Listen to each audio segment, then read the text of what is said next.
We go now to Republican Senator Pat Toomey of Pennsylvania. He's in Zionsville this morning. Good morning, Senator. Good morning, John. Let's start with what the Democrats are calling the Inflation Reduction Act. You and other Republicans are not a fan. What is your principal critique? Well, it's going to make inflation worse, actually. So they've got a big corporate tax increase that's going to probably make this recession that we're in worse. All of this spending is unnecessary. It's going to exacerbate inflation. It is not going to reduce the deficit. And what did Senator Manchin get for this? Look, I'm a big fan of Joe Manchin. We are friends, as he said, and I like Joe very much, but I think he got taken to the cleaners.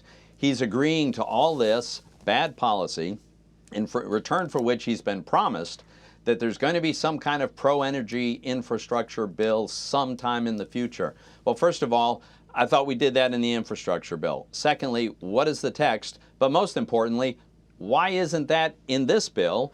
And the answer is because Democrats don't support it. So this is going to do a lot of harm, and there's not going to be a corresponding benefit. There's a lot in there. Let me focus on inflation, which everyone else is focused on. Sure. The Committee for a Responsible Budget, which has been a fan of yours in the past and even in the present, said this: although reconciliation was designed for deficit reduction, this would be the first time in many years it was actually used for that purpose. With inflation at a 40-year high and debt approaching record levels, this would be a welcomed improvement to the status quo. They and others who've looked at this say it will affect the deficit, lower the deficit in this legislation.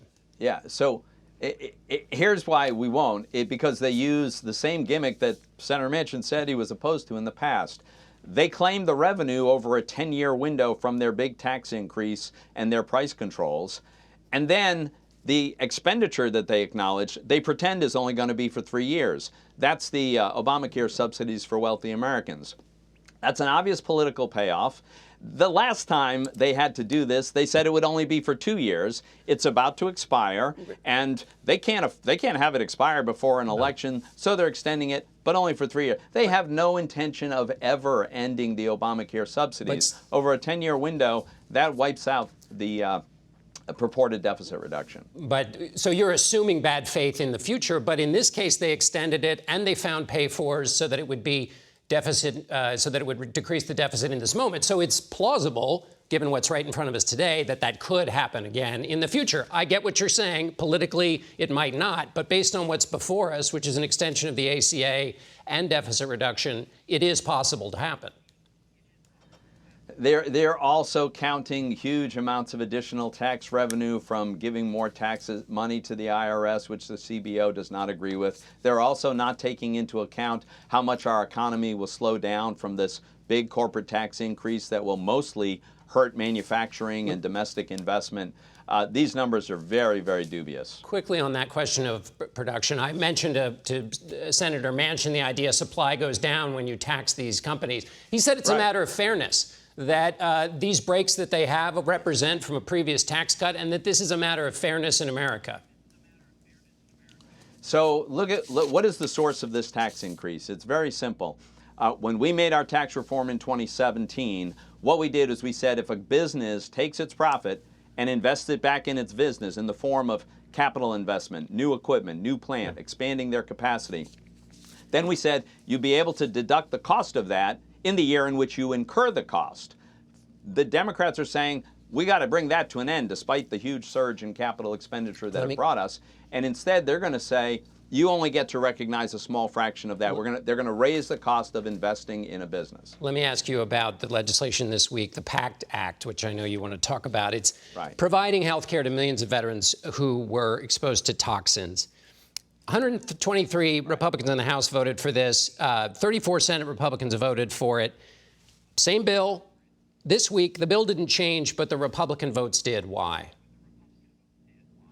No, the Republican votes didn't change on the substance of the bill. Republicans have said we want an amendment to change a provision that has nothing to do with veterans' health care. The Republicans support this. The Democrats added a provision that has nothing to do with veterans' health care, and it's designed to change government accounting rules so that they can have a $400 billion spending spree. But my amendment, if I'm allowed to offer it, will take out that provision and will not reduce veteran spending by a dime. You mentioned this as the Democrats inserted this, but they did get 134 Republican votes, and you have plenty of Republicans still voting for it. It seems like making this seem like a Democratic gimmick obscures what is your real point and your lifelong interest, which is this is about budgeting and whether the rules should be tight now or whether, as those who defend this bill say, allow Congress to work in the future to be fiscally responsible. Isn't that a more accurate way to think about what you're offering?